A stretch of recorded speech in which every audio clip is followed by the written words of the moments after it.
Hello दोस्तों, स्वागत है आपका अपने ही यूट्यूब चैनल किस्से कहानियों की ऑडियो लाइब्रेरी पर। आज की कहानी का नाम है चंदा भाई की चांदनी।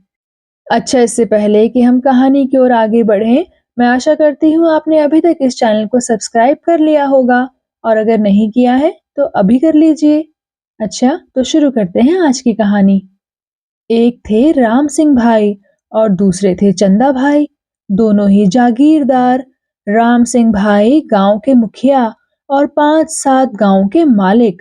चंदा भाई के पास सिर्फ 2 हल की जमीन। राम सिंह भाई का अपना राज दरबार था। जो भी आता चौपाल पर बैठता, हुक्का पानी पीता, खाना खाता और घर जाता। चंदा भाई के घर में तो कुछ भी नहीं था। घर के दरवाजे आया हुआ भूखा ही लौट जाता। लेकिन चंदा भाई जबान के बहुत तेज तर्रार थे।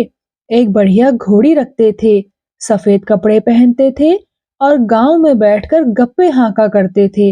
जहां भी पहुंच जाते मेहमान के ठाट से रहते और मौज करते।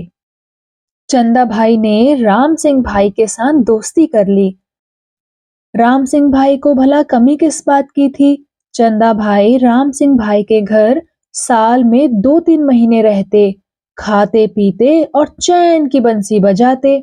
लौटते समय बहुत आग्रह करके कहते, राम सिंह भाई, अब तो एक बार आप मेरे घर जरूर पधारिए। संयोग से एक बार राम सिंह भाई को कहीं रिश्तेदारी में जाना हुआ।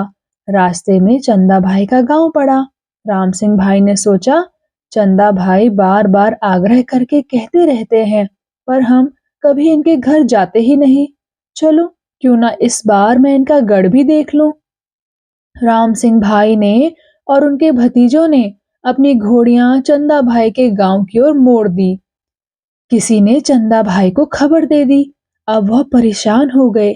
सोचने लगे कि राम सिंह भाई के घर तो मैं खूब खाता पीता रहा हूँ, लेकिन मैं उनको खिलाऊंगा क्या?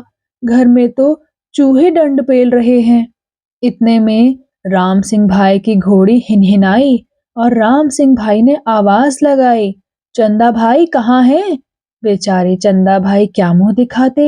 वे तो ठकुरानी की साड़ी ओढ़कर सो गए। ठाकुर राम सिंह गढ़ के अंदर आ पहुंचे। पूछा, क्या ठाकुर चंदा भाई घर में हैं? एक बहन ने बाहर निकलकर कहा, दरबार तो जूनागढ़ की जागीर के काम से कहीं निकल गए हैं, कल परसों तक लौटेंगे। राम सिंह भाई के मन में शक पैदा हुआ। सोचा, बात कुछ गलत लगती है। कल ही तो खबर मिली थी कि चंदा भाई गांव में ही है। ठाकुर राम सिंह ने कहा, अच्छी बात है, लेकिन घर के अंदर ये सोए कौन है? कोई बीमार तो नहीं है?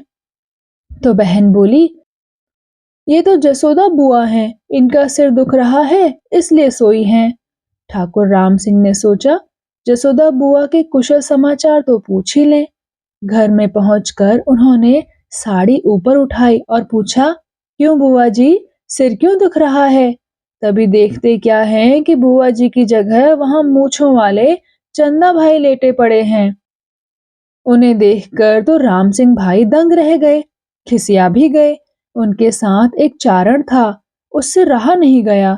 उसकी जीभ कुलबुलाई। वह बोला, चंदा भाई की चांदनी और रामजी भाई की रोटी, जसोदा बुआ के मूछे आई, घड़ी कलजुग की खोटी।